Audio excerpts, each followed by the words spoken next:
Hi, folks, and welcome back to TechAloft Update. It's the early May edition. My name is Peter Propp, and I'm here with my good friend Jonathan Hartman from Sikorsky Innovations Division of Lockheed Martin. Hi, Jonathan. Good morning, Peter. How's life? Things are going well, thanks. Good, good, good. So today we're going to dig into one of the topics within the 8th Sikorsky Entrepreneurial Challenge. The topic is adaptive communications for assured data exchange, which sounds both simple and complicated at the same time. It certainly sounds like a good idea that you'd want to have assured data exchange. It probably could help many, many industries. Why don't you just talk about it in general, what you mean by assured data exchange? Sure, Peter. I mean, when we say assured data exchange, I think that's what everybody thinks of when you make a cell phone call or whatnot. You want it to be reliable, you want it to be available, and you want it to be secure. At Lockheed Martin, we produce products that go all over the world, distributed and for both military and commercial missions. Data is critical to being able to execute missions effectively. And we want to do our best to make sure that those messages are received seamlessly and securely every time. Excellent. So a scenario might be in a big urban city where there's a lot of data flowing through the channels, or in the air where there's a lot of data flowing through different channels. Certainly. I mean, you have kind of congested airways anywhere in the world. So you could think of a medevac helicopter in a congested urban environment trying to make That's a sure they great can example. talk to the first responders on the ground.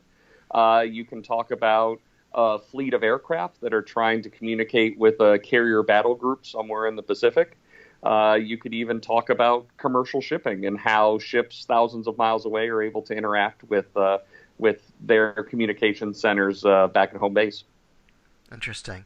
Um, and one of the interesting parts of this is the very last line. If you want to learn more about this, the challenge in general, you want to go to lockheedmartin.com/e-challenge. Within this adaptive communications for assured data exchange section, the last sentence is quite interesting.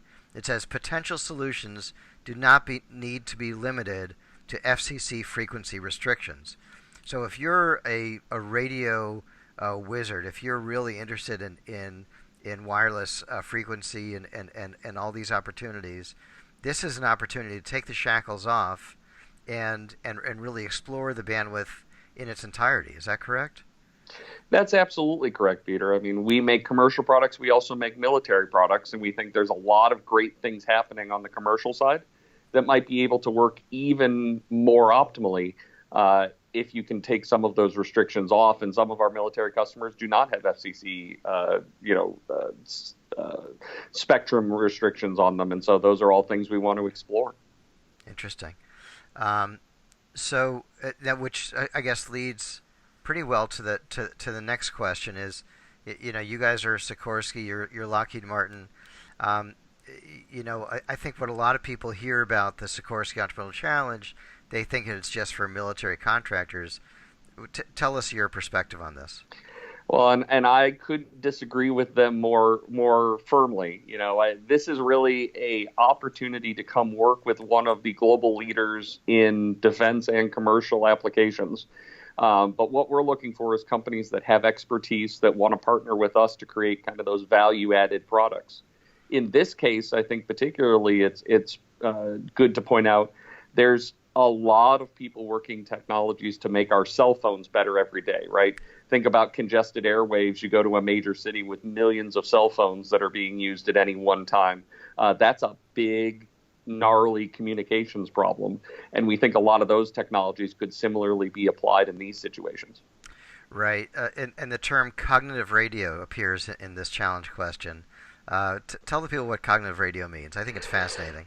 Well, cognitive radio in this case is just it's a technology area that refers to having some intelligence or know-how in a radio. So whether that's auto tuning, so finding the right frequencies for which to transmit at any given time without having an operator do that, to even being able to construct your own radio. So to be able to have an electronic system that can hop different bands, it's all about getting that message across clearly in the best way possible for the environment it's in at that particular point in time.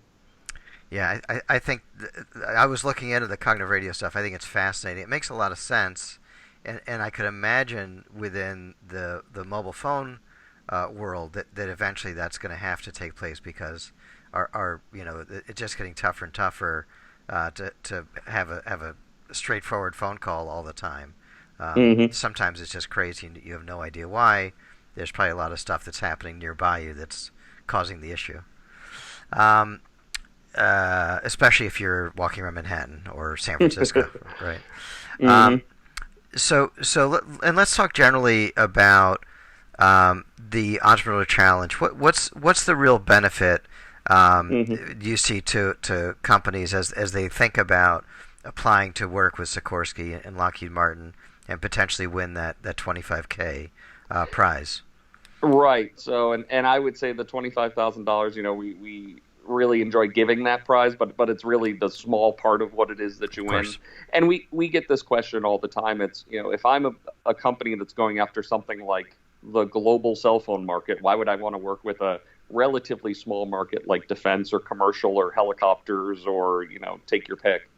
And I think the real benefit here is the chance to have a first and very strong customer for your technology, right? So, in my business, we are willing to help you co-develop that technology.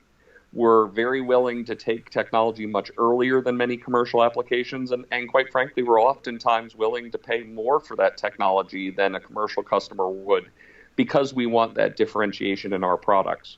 So it's a great opportunity to work with somebody that already has a global embedded fleet of products across a number of different domains and a chance to really develop something that could be really differentiating. Yeah, I think that's exactly right. I mean, companies should be looking for challenging solutions or challenging problems to solve, especially if Mm-hmm. they've got great engineers, they've got talent. Well, you don't want to solve the easiest thing. Your competition can always solve the easiest thing also. But if you've got great talent and you've got an opportunity to solve something really vexing, really challenging from a technical point of view, and you can pass muster with the wizards who work at Lockheed and Sikorsky, and I have the privilege of getting to meet these guys on the regular basis, and they're all so impressive. If you can pass muster with those guys, and you've got a great technology team, you could really put yourself in a great position for a long-term competitive advantage and a first customer who's pretty solid. More than And we more than look forward more to than hearing pretty all solid. about Yeah, it. exactly. Excellent, Jonathan. Well, so we're coming up. We're sort of just in the first month now, still Hmm. of the Entrepreneurial Challenge. People have until June, so there's still uh, a good amount of time to apply. We are starting to get some nice flow of applicants, which is wonderful. So Yep. we encourage people to get going and apply. It's really very easy. It's about a 5-page business plan, and that's about Hmm. it.